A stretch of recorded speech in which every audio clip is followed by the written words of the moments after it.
My father died when I was a baby, and my mother never had a boyfriend or nothing after that. She was in love with my dad.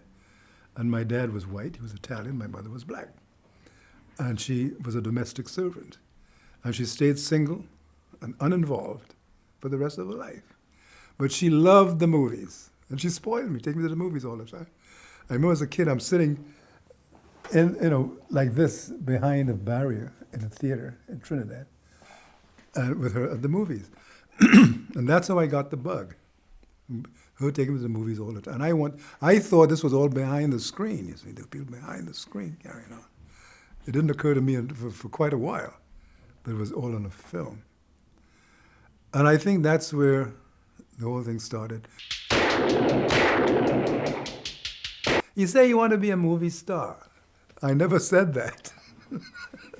I did say I wanted to be an actor, but never said I wanted to be a movie star. Prior to Assault on Precinct 13, I worked with a group in nightclubs in order to have money so I could live and pay my rent.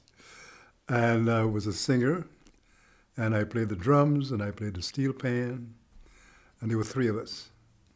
And in the meantime, that's how I paid my way through acting school in New York City. And that was partly a training ground for working in front of the public, because they were right there in your face every night, you know. And in the beginning, it was kind of scary until you get used to it after about a week. Especially on the weekend, and some drunk would get up and do something, and you had to get used to it. It was really a good, when I think back about it, good training ground, you know, as an actor for theater, coming from theater training to work in a nightclub with drunks. It led to movie because my objective was to be in the movies. I didn't, come to be a musician. I came to be an actor. So I was going to get for the movies anyway. That was my, ultimate goal. Prison bus is gone, and so are the bodies. They dragged old Stoker away. Too bad. Darwin and I were members of an actor's workshop right here in Los Angeles. And I got to know and to meet John through Darwin Joston. They were neighbors, Darwin and John Carpenter. You must be serious about keeping me alive. I want all of us alive. He introduced me to John because we were in this workshop together, and there was something that was coming up with John Carpenter, and he had me come with him to meet John Carpenter. So I have to, I always gave credit to Darwin for meeting John Carpenter. You're pretty fancy, Wilson.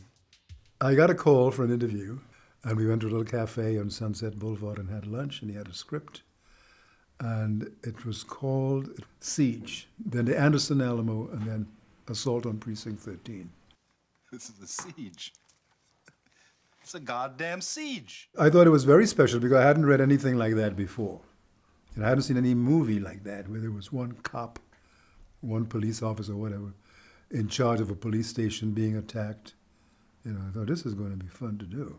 Enjoy your new police station. I will. From an actor's point of view, it's always very special. If you have the lead, you have a heck of a responsibility. It is a tremendous responsibility because the money is on your back, whoever's investing in it, and you have to be good. You have to get out there and you have to do your job, because they're paying you to do it. They're paying everybody around you to do it. And they're around you to help you because the story is about the character you're playing. It wasn't my responsibility as much, let's say in Planet of the Apes, because I was not the number one character that it was about. I wasn't carrying that, to that extent. Every character is important, but the difference between that and the Assault, the character I was playing, he was carrying the whole thing. It demanded so much more of me as an actor to do that. 1W90, this is Lieutenant Bishop in unmarked vehicle requesting assignment. My character was an extension for me because I had not done anything like that before. But this character has to go through so many different emotions, from being somebody who works in an office. He was a single young man, no family, and basing it on my own life, my father having died when I was very young, and he's living by himself He doesn't even have a girlfriend, and he's in charge of a police station, and he's being attacked by a gang. How is he going to deal with that? And so I'm going to have to deal with it. So I try to put all that into my so-called preparation as an actor to get that to work for me, and I guess it did. I don't know. Looks pretty good to me. My focus was on the director, other than what I had to do, but what the director would give to me. I think he's a brilliant director. But John was so young at the time, but he had that mature, persona. And when he came out, he was in charge. I admired that about him. Because the thing about him, which actors would love, is he lets you do whatever you want to do. Then he would take out of it.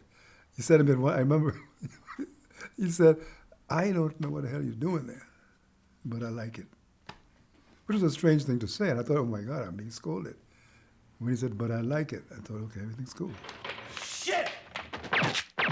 I was getting annoyed at the prisoner, the character that was the prisoner. I was trying to figure out, why is it annoying me? I'm the cop, I'm in charge. He can't do anything against me. There are guns all around, so why should I let him bother me?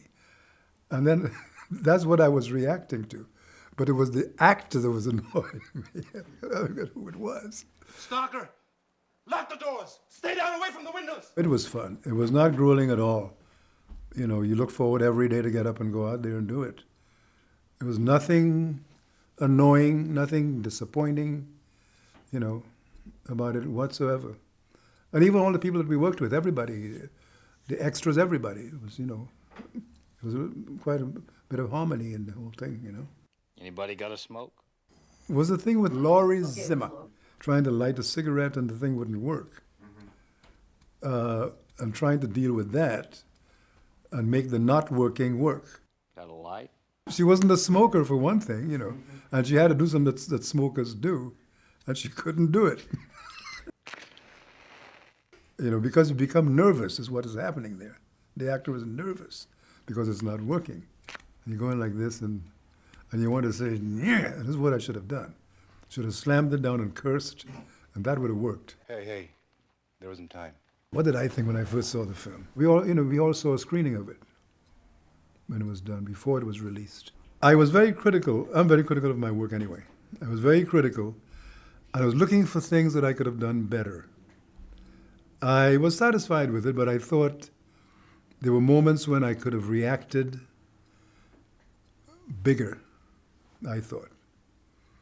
And there were moments when I could have shown more anger, but I didn't. And then I would think back, well, maybe I should not, maybe it was okay. And I think you go through that anyway. I think we all do, It's hard to be satisfied with what you've done. Even if you win an award for it, you think, well, I could have done that even better. What do they know? But I think that's a good thing. I think that is what makes you become good at what you do. Don't be satisfied with what you just did. Or try to be better.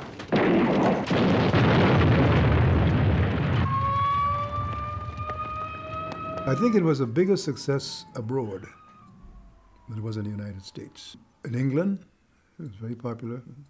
Other parts of Europe, I guess. I look back at it and would love to do it again, to tell you the truth. That was one of the best experiences I had acting.